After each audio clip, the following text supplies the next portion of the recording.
निनारयिमश्नवत्पोषमेव दिवे दिवे।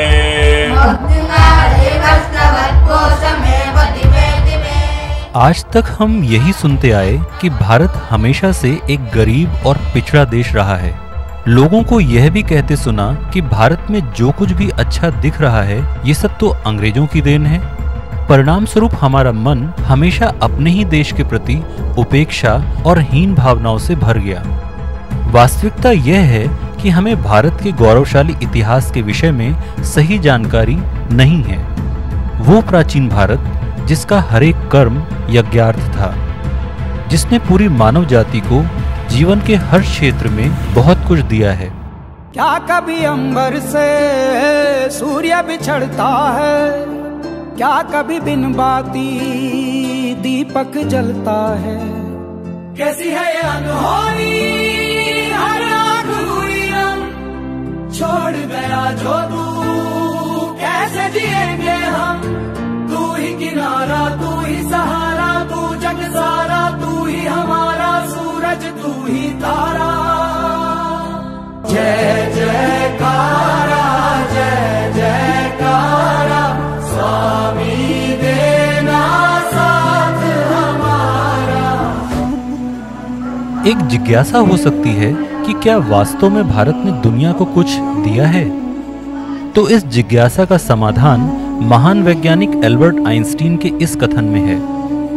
प्राचीन भारत ने हमें बहुत कुछ दिया है, जैसे गिनती करना हमने भारतीयों से सीखा है, जिसके बिना आधुनिक विज्ञान की अधिकांश खोजें असंभव थीं। आइंस्टीन का इशारा भारत की खोज 0 और 1 से 9 अंकों के न्यूमेरिकल अक्षरों की तरफ था। जैसे जैसे दुनिया का व्यापार बढ़ा तो भारत के ही एक गणितज्ञ ने दुनिया में संख्या को प्रदर्शित करने के लिए 1 से 9 अंकों की खोज की। भारत की यही खोज आज विश्व की विभिन्न भाषाओं में अलग अलग रूप में लिखी जाती है। भारत की ऐसी बहुत सी खोजें और उपलब्धियां हैं जिनका प्रयोग आज भी पूरी दुनिया के लोग किसी न किसी रूप में करते हैं। आइए नजर डालते हैं उनमें से कुछ खोजों पर। अंक 0 की खोज। ये 0 ही है जिसके कारण हम किसी चीज की क्वांटिटी को सैकड़े, हजार, लाख या करोड़ आदि में लिख पाते हैं। 0 और अन्य अंकों को एक निश्चित रूप से लिखने का श्रेय भारतीय गणितज्ञ श्री आर्यभट्ट को है। उनकी यह खोज आज तक पूरी दुनिया में गणनाएं लिखने का एक यूनिवर्सली एक्सेप्टेड तरीका है। बाइनरी अंक। आप में से जिन्होंने कंप्यूटर साइंस पढ़ी है वो जानते होंगे कि कंप्यूटरों को चलाने वाली बाइनरी भाषा में 2 ही अंक हैं, 0 और 1। अगर भारत ने 0 और 1 की खोज न की होती तो ना बाइनरी भाषा बनती और ना ही बाइनरी भाषा पर आधारित कंप्यूटर का जन्म होता। लोहा और स्टील धातु। चंद्रगुप्त द्वितीय के शासनकाल में निर्मित किया गया दुनिया का सबसे पहला लोहे का स्तंभ भारत में ही मिला है। लोहा और स्टील जैसी धातुओं के प्राचीन भारतीय उपमहाद्वीप से यूरोप, चीन और अरब में एक्सपोर्ट होने के अनेकों प्रमाण मौजूद हैं। अणु का सिद्धांत। प्राचीन भारत के प्रसिद्ध वैज्ञानिक कनार्ड ने आधुनिक भौतिक वैज्ञानिकों की खोजों से शताब्दियों पूर्व पदार्थ में अणु की उपस्थिति का सिद्धांत दे दिया था। प्लास्टिक और कैटरेक्ट सर्जरी। 6ठी शताब्दी ईसा पूर्व में लिखी गई सुश्रुत संहिता में प्लास्टिक सर्जरी जैसे जटिल उपचारों का वर्णन है, जिसका सबसे प्रसिद्ध अध्याय नाक को सुंदर बनाने के विषय में है। अभी तक प्राप्त साक्ष्यों के आधार पर विश्व में आंख की सबसे पहली कैटरेक्ट सर्जरी का श्रेय प्राचीन भारत के चिकित्सक सुश्रुत को ही है। आयुर्वेद। भारतीय चिकित्सा पद्धति के पिता कहे जाने वाले महर्षि चरक ने ही आयुर्वेद पर चरक संहिता जैसे मेडिकल एनसाइक्लोपीडिया की रचना की है। क्या ये आश्चर्य नहीं है कि डाइजेशन, मेटाबॉलिज्म और इम्यूनिटी से जुड़े सिद्धांतों का वर्णन चरक संहिता में आज से शताब्दियों पूर्व किया जा चुका था। कॉटन। आज से 5000 वर्ष पूर्व कॉटन के उत्पादन के प्रमाण अखंड भारत की सिंधु घाटी सभ्यता में मिले हैं। प्राचीन विश्वविद्यालय। हम कल्पना भी नहीं कर सकते कि प्राचीन भारत में विक्रमशिला, नालंदा, सोमपुरा, जगदाला, उदांतपुरी और तक्षशिला जैसे नामी विश्वविद्यालय थे। भारत की आध्यात्मिक विभूतियां। स्वयं भगवान ने जिस पवित्र भारत भूमि पर श्री राम और श्री कृष्ण के रूप में अवतार लिया हो, उस देश का विश्व को आध्यात्मिक दिशा देना स्वाभाविक ही है।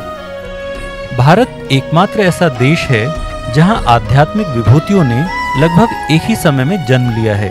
उत्तर भारत में सूरदास, कबीरदास, तुलसीदास, पंजाब में गुरु नानक देव जी, राजस्थान में मीराबाई, बंगाल में चैतन्य महाप्रभु, दक्षिण भारत में रामानुज जी और पश्चिम भारत में तुकाराम एवं ज्ञानदेव जी ने भक्ति की ऐसी गंगा बहाई कि आज तक संपूर्ण विश्व के भगवत पारायण जीव अपनी आध्यात्मिक क्षुधा को शांत करने के लिए भारत का ही रुख करते हैं। कुंभ ये कुंभ, कुंभ है कुंभ, कुंभ ये कुंभ, कुंभ कुंभ ये कुंभ, कुंभ है कुंभ, कुंभ ये कुंभ। रामकृष्ण परमहंस, रमन महर्षि, स्वामी विवेकानंद, स्वामी रामतीर्थ, स्वामी रामसुखदास जी, स्वामी अखंडानंद जी, मां आनंदमयी, जे कृष्णमूर्ति और नीप करौरी बाबा जैसे संतों की वाणी संपूर्ण विश्व को आज भी ईश्वरीय प्रेम से ओतप्रोत कर रही है।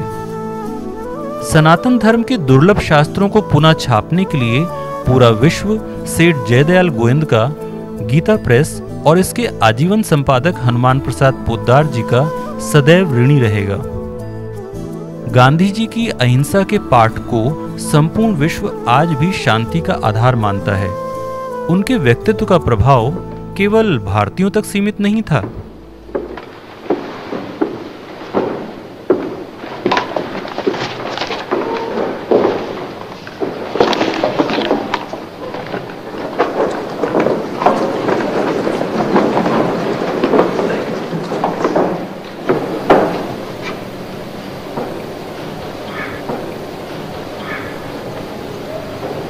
अब तक 8 भारतीयों को विज्ञान, अर्थशास्त्र, सामाजिक सेवा, साहित्य, चिकित्सा और शांति के क्षेत्र में अपने योगदान के लिए विश्व प्रसिद्ध नोबेल पुरस्कार मिल चुका है।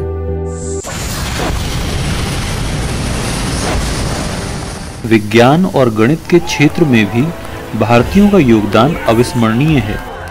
आचार्य जेसी बोस ने पहली बार दुनिया को वायरलेस कम्युनिकेशन का प्रयोग करके दिखाया था।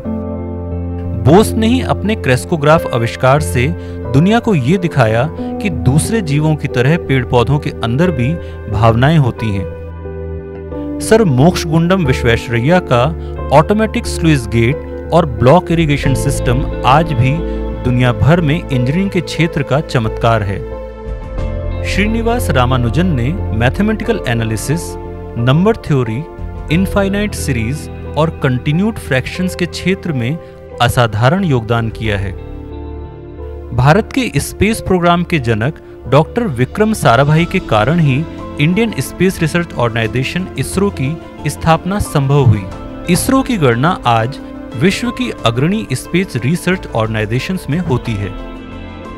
डॉक्टर एपीजे अब्दुल कलाम भारत के उन दुर्लभ लोगों में से एक थे जिन्होंने वैज्ञानिक, अध्यापक, मिसाइल मैन, लेखक, राष्ट्रपति और मोटिवेटर के रूप में देश और दुनिया के लोगों को बहुत आकर्षित किया है। उन्होंने ही भारत का पहला इंडिजिनस सैटेलाइट लॉन्च व्हीकल विकसित किया था। भारतीय साहित्य।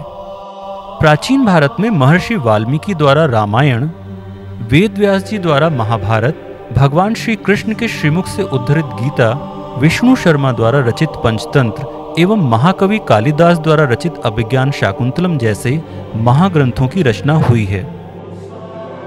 रविंद्रनाथ टैगोर, आर.के. नारायण, खुशवंत सिंह, ए.आर. रामानुजन, सलमान रश्दी, अरुंधति रॉय और रस्किन बॉन्ड जैसे विचारकों के कारण विश्व साहित्य के विकास में भारतीय लेखकों का योगदान कभी कम नहीं हुआ। प्राचीन भारत की ही तरह आधुनिक युग में भी भारत के उद्योगपतियों ने अंतर्राष्ट्रीय व्यापार में अपना एक अलग स्थान बनाया है।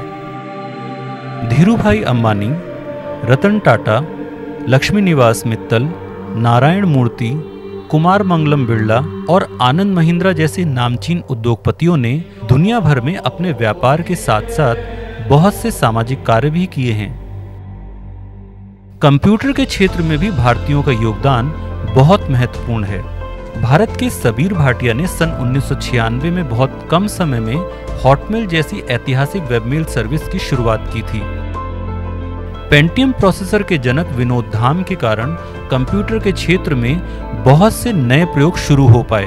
यहाँ उन भारतीयों का उल्लेख भी महत्वपूर्ण है जो आज विश्व की बड़ी आईटी या अन्य क्षेत्रों की कंपनियों के मुख्य संचालक हैं, जैसे माइक्रोसॉफ्ट के सीईओ सत्यनारायण नडेला, गूगल के सीईओ सुंदर पिचाई, एडोब के शांतनु नारायण, पेनड्राइव बनाने वाली फर्म सैंडिस्क के संजय मल्होत्रा, पेप्सिको कंपनी की चेयरमैन और सीईओ इंदिरा कृष्णमूर्ति नुई और मास्टरकार्ड कंपनी के सीईओ अजय सिंह बांगा। स्पोर्ट्स के क्षेत्र में भी भारत का बहुत नाम हो रहा है। मैरी कॉम, सानिया मिर्जा, पीवी संधू, सानिया नेहवाल, सचिन तेंदुलकर और एमएस धोनी आज विश्व विख्यात खिलाड़ी हैं। गौरवशाली भारत और भारतीयों की परंपरा को आगे बढ़ाने के लिए ही हमारे परम हितैषी गुरु भगवान सत्संग, संकीर्तन और सेवा के द्वारा निरंतर हमारे व्यवहारिक और पारमार्थिक जीवन को संवार रहे हैं। सर्वहित में लगा गुरु भगवान का निष्कामी जीवन हमारे लिए प्रेरणा का स्रोत है। करुणाशील गुरु भगवान ने 15 वर्ष पूर्व राया के धनगोई और बलदेव के किलोनी स्कूलों को एडॉप्ट किया था।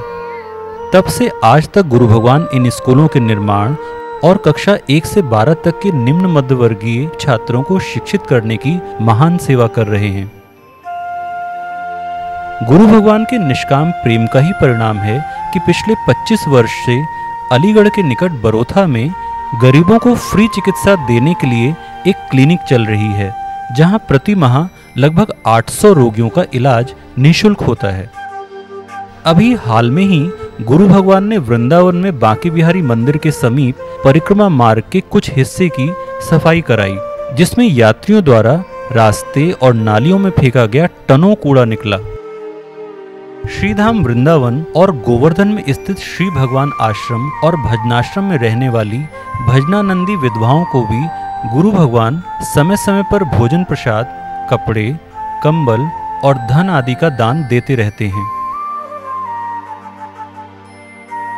अचीवर्स क्लब के साधकों का जीवन उन्नत हो, इस उद्देश्य से गुरु भगवान विशेष रूप से मंडे मीटिंग का सत्संग करते हैं, जिसमें वो अपने जीवन के अनुभव और भारत व विश्व के महान व्यक्तियों के विचारों से साधकों को मोटिवेट करते हैं। गुरु भगवान स्वयं के उदाहरण से हमें यही शिक्षा दे रहे हैं कि हम अपने जीवन के छोटे छोटे दायरों से निकलकर भगवान की बड़ी दुनिया में एक प्रेम भरा जीवन जीना सीखें।